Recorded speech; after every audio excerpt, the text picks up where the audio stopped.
The new NBA CBA is absolutely brutal, and we've seen the full effect of it this past offseason.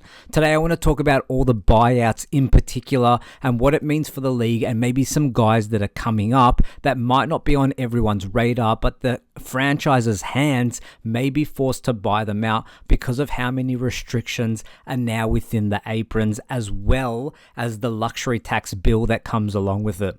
As I mentioned, the landscape is changing of the NBA. The CBA has changed free agency, it's changed trades, it's changed the ability to build a contender, it's changed the ability to build a roster in general, even rebuilding teams because of the financial flexibility restrictions under the luxury taxes, under the first and second aprons, and what you are and aren't able to do via trades in particular, as well as taking back salary and aggregating player contracts. I've been watching the NBA for a long time, and this is the first time I have ever seen players so drastically traded outside of their value, and so many buyouts for players that can still be productive but have longer term money left on their deals, who aren't necessarily the best players in the world.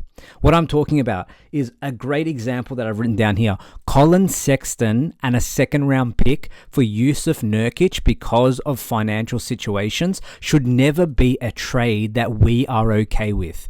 Colin Sexton and a second round pick should never be traded for Jusuf Nurkic, given where these two players are at in their careers, and given what the Utah Jazz could have got for Colin Sexton in previous years, but they decided to hold on to him so he can continue to increase his value as he progressed through his career. But now we've got a situation where teams are so restrictive that those types of deals are happening, and in my opinion, it's hurting the league. It's happening everywhere now, and we've just seen a finals with OKC and Indiana where both teams have a roster filled with players that can do multiple things. So if you are a one-way guy, if you're an empty calories guy, if you're a guy that can't play both sides of the ball, if you can't get the ball and drive to the basket and kick, if you can't make the extra pass, if you're not unselfish, if you can't defend at a high level, if you can't space the floor and make threes, all of a sudden your market value has dipped so significantly that some of these guys are being bought out. An example, Jordan Clarkson, who's now on the Knicks. Another example is Cam Thomas in Brooklyn. Cam Thomas is a one-way guy who feels like he's worth $100 million. But on June 29th, the Nets front office offered him 1 year at $5.99 million, which he rejected. And the second offer they've given him now that's on the table is 2 years at 14.9, around the mid-level, and he will have no choice but to sign this deal as a restricted free agent with their qualifying offer, because his perceived market value, his actual market value as well right now as a one-way guy, is that. He's not worth $100 million in the current NBA landscape, particularly because of the CBA. And even if a team has to spend between 90 and 95% of their cap before tip-off in late October. It's incredible what's happening around the league, and Cam Thomas is another example of that, about perceived value and current value in the marketplace. And it's always dictated every offseason about that. That's exactly the same. But when we're talking about the current CBA, it's really affecting guys like that. But I want to get to the buyouts, right? Because there are some buyouts that are injury-based.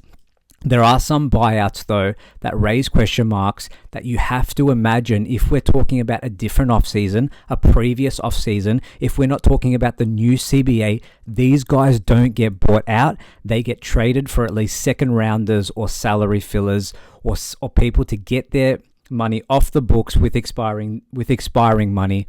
But you absolutely don't buy these guys out in normal scenarios, especially when they can still be productive. The first of which is DeAndre Ayton. We're talking about a former number one pick that's been bought out.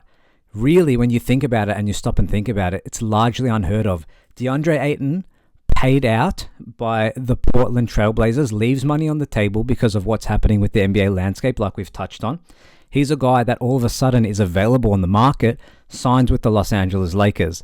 The next guy as well, Marcus Smart, another guy, leaves money on the table, but gets bought out by the Washington Wizards. Any other world that exists, if Smart's healthy and they keep him until the trade deadline mid-season in February, you're fetching at least a second rounder for him. But right now, the Wizards said, no, We're going to negotiate a buyout, and both those guys land with the Lakers. The Lakers have picked up both those guys without giving up any draft capital, any expiring contracts, Dalton Connect, or the 36th pick. They haven't given up any of that to sign those two guys. So yes, while the buyouts and all this other stuff with the CBA is negative in a lot of ways, some teams, especially teams trying to contend, have now picked up guys on discounted deals, and that's the other side of the coin, right? With bad, there's always good. With good, there's always bad. And for the Lakers, they're now in a position where if they want to go out and get an Andrew Wiggins or get another wing that's going to contribute to winning or potentially putting them over the top, they still have all the assets that they would not have had if they had to go and find a starting center or a guy like Marcus Smart with draft capital or Dalton Connect or both when Dorian Finney-Smith walks out the door. So that's the other side of the coin. It's worth noting. The other notable guys, Damian Lillard, injured, but still a lot of money there. Jordan Clarkson, another guy, a former sixth man of the year, and you can't even get a second rounder for him. He ends up in New York. Instant offense off the bench. If we're talking about instant offense off the bench, yes, Jordan Clarkson has his flaws. Everyone knows that. But to get him for free in New York for a team that desperately needs it, it's a massive win for him. But for Danny Ainge, how can you not get any draft capital at a minimum for a former sixth man of the year? And it's because of the new CBA. The other notable guy, obviously, is Bradley Beal, who was owed over $100 million still. Kudos to Phoenix for getting out of that deal. But these are the types of guys, potentially not Lillard or Beal because of their deals and their situations, but just about every other guy there in a normal offseason. If we weren't in the current CBA, those guys are fetching you at least draft capital or expiring deals or both, or a really solid contributor that you believe in or a good young player. But that brings us to the next point. Who are the next guys in line? Who are the next buyout options given the current landscape of the league that we should be keeping an eye on? And I've got a list here. Nikola Vucevic, 35 years old, on a $21 million expiring deal. There's no trade market for Nikola Vucevic according to all reports. That's a guy that's going to be bought out mid-season and probably going to sign with a contender. There's always been a fascination there from Golden State and an interest. He probably ends up on Golden State if they don't land Al Horford in free agency. They probably wait for Vuce to get bought out. Jerami Grant's another guy. This is crazy. Over $102 million owed to him with a player option in 27-28. Jerami Grant's another guy where if you're Portland's front office and you're looking at the current landscape of that team as well and their makeup and what they're trying to achieve, yes, Jerami Grant's going to help you right now, but in your heart of hearts, you probably don't think you're anywhere close to competing. Is Jerami Grant a contract that you move off to get more financial flexibility or potentially just eat the dead money? Again, Damian Lillard, Bradley Beal, guys that are bought out where their franchises are happy to eat dead money for not just 1 year, for multiple years. It's a crazy time we're dealing with right now. For me, Jrue Holiday's another guy. $103 million over 3 years with a player option when he's 37 years old. How does Jrue Holiday fare right now when we know he's got knee issues? Portland eventually will probably have to make a decision on Jrue Holiday. What does this upcoming season look like for him with the knee issues, with Damian Lillard not next to him? If they're a lottery team, are Portland looking at this like, do we really need Jrue Holiday here? That could be another guy. Chris Middleton opted into his $33 million player option this year. Do the Wizards buy him out? He could be a buyout guy that then goes and sign a minimum somewhere for a contender. Or do Washington just see him out, let him expire? Joel Embiid and Paul George are the next guys on the list. Joel Embiid is crazy. $241 million over 4 years when his extension kicks in with a player option at 34 years old. He'll be 34 with the player option, but he'll be an old 34. How much cartilage does Joel Embiid have left in his legs? If the Sixers start this season poorly for him and Paul George is $161 million over 3 more years with a player option when PG is 37.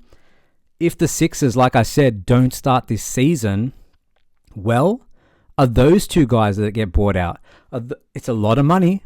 It's a lot of money to be eating up.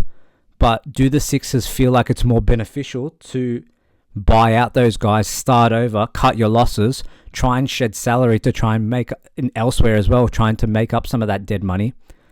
Or do they just see it out and see what happens with those guys? Or if Paul George and Joel Embiid, especially Paul George, play themselves into some value, do they actively try and trade them throughout the season? Is the other side of the coin as well.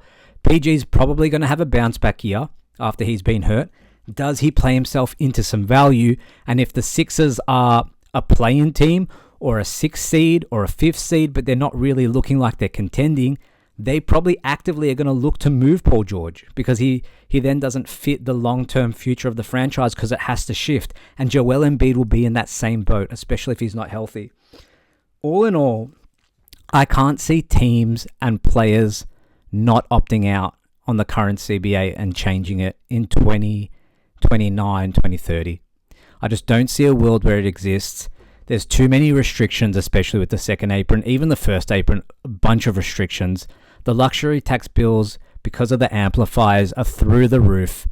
I can't see this being a sustainable economic environment to build contenders, to rebuild properly, to achieve long-term success. Even if the Boston Celtics repeated last season, reports before the playoffs even started were, hey, this roster is not going to look the same as it looks right now. It's likely going to be Porzingis, who's another guy who could potentially be bought out, by the way, if he doesn't perform, and Jrue Holiday are going to be moved even if we win a title. And Brad Stevens came out after that and was very candid about the second apron. And he said, hey, we had to move these guys because of the restrictions in place. And when the second apron is staring you in the face and you've got a massive luxury tax bill, you really don't have anywhere to go. You have no choice, but you have to shed salary. And you have to say goodbye to some guys who were integral to you winning a championship. So let me know what you guys think. Do you believe the CBA currently constructed is good for the league, bad for the league? Let me know all your thoughts. Feel free to reach out to me on any social media platform. Thanks for listening as always, and I'll see you in the next one.